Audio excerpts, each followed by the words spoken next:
YCP నుంచి కొంచెం పక్కన పెడితే సార్, మిమ్మల్ని ఒక క్వశ్చన్ అడుగుతాను పర్సనల్ గా. చాలా సీనియర్ లీడర్ గా మీ అబ్జర్వేషన్ ఏంటి? వస్తున్న నాయకులు చేరుతున్న పార్టీ జనసేనగా ఇప్పుడు మారిపోయింది, టీడీపీని ఆప్షన్ గా ఎంచుకోవట్లేదు అని చెప్పి కొంతమంది నాయకులు మాట్లాడుతూ ఉన్నారు. ఎందుకు జనసేన ఒక హ్యాపెనింగ్ పార్టీగా కనిపిస్తుంది అంటారు అలాంటి లీడర్స్ కి? ఆయన నాయకత్వం మీద అందరికీ కూడా గౌరవం ఉండొచ్చు. అదేవిధంగా చంద్రబాబు ఈ ప్రజా వ్యతిరేక కార్యక్రమాలన్నీ కూడా ఎక్కువ చేస్తూ ఉన్నాడు కాబట్టి ఆయన తెలుగుదేశం పార్టీలో చేరడానికి ఇష్టపడకపోవచ్చు. దానికి కారణాలు ఏవైనా కానీ వాళ్ళందరూ కూడా ప్రతిపక్షంలో ఉన్నట్లే. సార్ 2024 ఎన్నికలు కేవలం పవన్ కళ్యాణ్ యొక్క ఎఫెక్టివ్ వల్లనే ఈ రిజల్ట్ అంటారా? మీ అభిప్రాయం? 100%. దాంట్లో ఏం సందేహం? పవన్ కళ్యాణ్ వల్లనే 100%. అటు వైసీపీ ఓటమి, అటు కూటమి గెలుపు 100%. అంతలాగా పవన్ కళ్యాణ్ ఇన్ఫ్లుయెన్స్ చేశారంటారా ఏపీ పాలిటిక్స్ ని? ఏపీ పాలిటిక్స్ ను ఇన్ఫ్లుయెన్స్ చేశాడా లేదా అనేది కాదు, వారికి సంబంధించిన సామాజిక వర్గం అంతా కూడా ఆయనకు గట్టిగా మద్దతు ఇచ్చింది. ఆ మద్దతు తెలుగుదేశం పార్టీకి ఉపయోగపడి ఎన్నికల్లో గెలవడానికి కారణభూతులే. ఓకే సార్, టీడీపీ పార్టీకి కమ్మ సామాజిక వర్గం బలం, జనసేన పార్టీకి కాపు సామాజిక వర్గం, మరి వైసీపీ పార్టీకి ఏ సామాజిక వర్గం? ఒకవేళ నిజంగానే అది నమ్మి ఉంటే ఈరోజు ఈ రిజల్ట్ వచ్చేదా అంటే?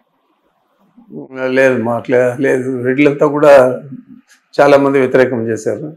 కారణాలు ఏవైనా కానీ రాబోయే రోజుల్లో మంచి ఫలితాలు వస్తాయని చెప్పి ఆశిస్తాను. సార్, ఏ రాజకీయ నాయకుడైనా రాజకీయాల్లోకి వచ్చిన తర్వాత ప్రత్యర్థి అంటూ ఉంటారు. గెలుపు ఓటమి ఖచ్చితంగా అవి అనివార్యం. ఒకరికి గెలిస్తే మరొకరు ఓడిపోవటం అనేది అనివార్యం, ఇప్పుడు చూస్తున్నాం.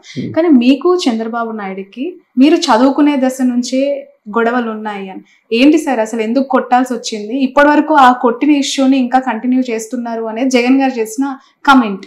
ఎందుకు కొట్టారు? అది నాకైతే గుర్తులేదు. అది ఇప్పుడు స్టూడెంట్ డేస్ లో ఎమోషన్స్, సంతోషం, కోపం అన్నీ ఉంటాయి. బట్ అప్పటికి ఇప్పటికి పరిపక్వం చెందిన తర్వాత అలాంటి విషయాలన్నీ కూడా మనం మాట్లాడడం మంచిది కాదు.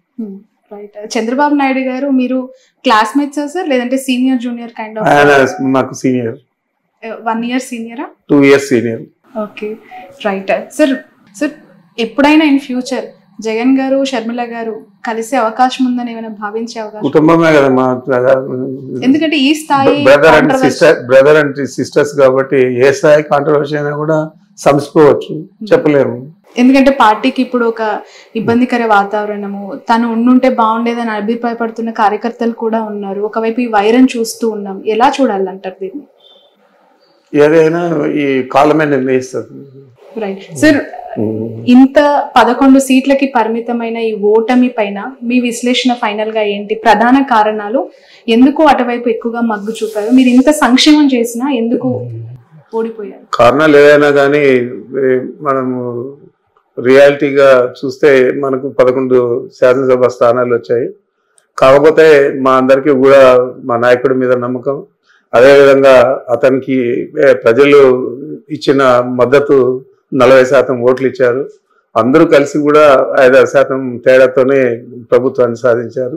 ఒకటే 40% సీట్లు తెచ్చుకున్నాడు. కాబట్టి ఈ ప్రభుత్వం చాలా అనతి కాలంలోనే, చాలా తక్కువ సమయంలోనే ఇంకా ఎక్కువ అన్పాపులర్ అవుతుంది. తప్పకుండా ప్రజలందరూ విశ్వాసం తప్పకుండా చూరగొని ఆయన ఇంతకంటే ఎక్కువ మెజారిటీతో మళ్ళీ తిరిగి ప్రభుత్వాన్ని ఏర్పాటు చేస్తాడనే నమ్మకం నాకుంది. కూటమి ప్రభుత్వం ఇచ్చిన హామీలను అమలు చేయటానికి రాష్ట్ర ఖజానా ఖాళీగా ఉంది, నా మీద చాలా బాధ్యత ఉంది, ఇవి అమలు చేయాలి అంటే లాట్ ఆఫ్ ఫైనాన్షియల్ నీడ్ అవసరం ఉంది అని చంద్రబాబు నాయుడు పదే ప్రతి ప్రెస్ మీట్ లో చెప్తున్నారు.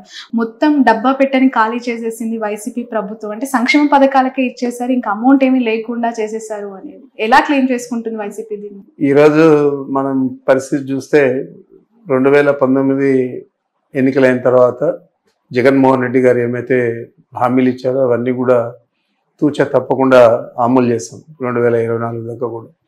దాంట్లో ప్రధానంగా మనం చూడాల్సింది, ఆ రోజు కేవలం 100 కోట్లతో మనం రాష్ట్ర ఖజానాను తీసుకోవడం జరిగింది. మరి ఈరోజు 1000 కోట్లతో రాష్ట్ర ఖజానా జగన్మోహన్ రెడ్డి గారు చంద్రబాబు నాయుడుకి అప్పగించారు. మరి ఆయన సూపర్ 6 హామీలు ఇచ్చాడు. మరి ఎందుచేత హామీలన్నీ కూడా ఆయన అమలు చేయడానికి సంకోచిస్తూ ఉన్నాడు? ఎంచేత అన్ని కూడా పోస్ట్ పోన్ చేయడము లేకపోతే వదిలేయడం చేస్తా ఉన్నాడు. మరి ఇవన్నీ కూడా రాష్ట్ర ప్రజలంతా కూడా గమనిస్తా ఉన్నారు. ఓకే, చిత్తూరు జిల్లాకు సంబంధించిన నాయకుడు పెద్దిరెడ్డి రామచంద్రారెడ్డి అలాంటి ఒక నాయకుడిని సైట్ చేస్తే లేదంటే తనని కొంత తక్కువ చేస్తే రాజకీయంగా నాకు తిరుగుండదని ఒక భావన కనిపిస్తుందా? లేదు అంటే గతంలో నిజంగానే మీరు తప్పులు చేయటం వల్లనే ఇప్పుడు ఎత్తి చూపిస్తున్నారు అని? ఈ రాష్ట్ర ప్రజలకు అందరికీ కూడా ఇందాక నేను మీడియాలో చెప్పాను, మేమేం కూడా తప్పు చేయలేదు. ప్రత్యేకంగా మా జిల్లా ప్రజలకు నేను చెప్పుకోవాల్సిన అవసరం లేదు, వాళ్ళందరికీ కూడా నా వ్యక్తిత్వం గురించి బాగా తెలుసు. మరి ఇలాంటి పరిస్థితుల్లో కేవలం ఏదైనా రాజకీయంగా మామూలుగా ఒక పార్టీ తరఫున పనిచేస్తాం తప్ప ఎప్పుడు కూడా ఇండివిజువల్గా వ్యక్తిని తీసుకొని అతని క్యారెక్టర్ హననం చేయడం కానీ మరి ఆ వ్యక్తిని టార్గెట్ చేసి కేసులు ఇరికించడం కానీ ఇది ఎప్పుడు కూడా మా పార్టీ కానీ మా నాయకుడు జగన్మోహన్ రెడ్డి గారు కానీ చేయలేదు. చంద్రబాబు నాయుడే కాదు, ఏ వ్యక్తి మీద కూడా చేయలేదు. మరి ఈరోజు చంద్రబాబు నాయుడు కొత్తగా ఈ ఆలోచనతో ముందుకు వచ్చాడు కాబట్టి తప్పకుండా కొన్ని ఇబ్బందులు ఉంటాయి, అయినా కూడా ధైర్యంగా ఎదుర్కొంటాం. రాష్ట్ర ప్రజలకందరికీ కూడా తెలియజేస్తాం మేమేం తప్పు చేయలేదు, ఏదైనా తప్పు చేస్తుంటే శిక్షకు అర్హులు. అదే కాకుండా ఏ కేసులు పెట్టినా కూడా అవన్నీ కూడా తప్పుడు కేసులు అనేది కూడా నిరూపిస్తాం మీ రాష్ట్ర ప్రజలకు అని చెప్పి తెలియజేస్తూ ఉంటాం. సార్, 40% ఓట్ బ్యాంక్ గురించి పదే పదే అనేక సందర్భాల్లో జగన్ గారు కావచ్చు మీలాంటి సీనియర్ లీడర్స్ మాట్లాడుతున్నారు.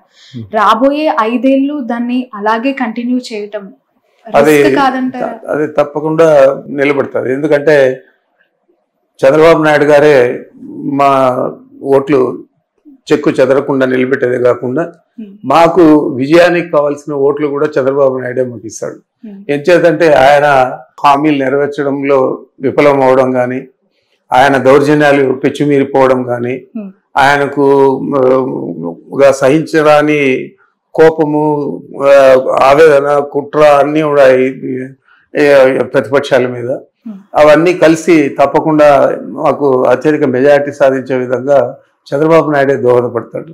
రైట్ సార్, మీరు చిత్తూరు జిల్లాకు చెందిన నాయకులు నిజంగానే టీటీడీని నిర్లక్ష్యం చేశారా? గత ప్రభుత్వ హయాంలో అనేక అవినీతి అక్రమాలు జరిగాయి. చివరికి స్వామివారి ఒక వజ్రపు ఉంగరం కూడా ఒక జడ్జికి గిఫ్ట్గా జగన్ ఇచ్చారు అనే వార్త చాలా సంచలనం కలిగించింది.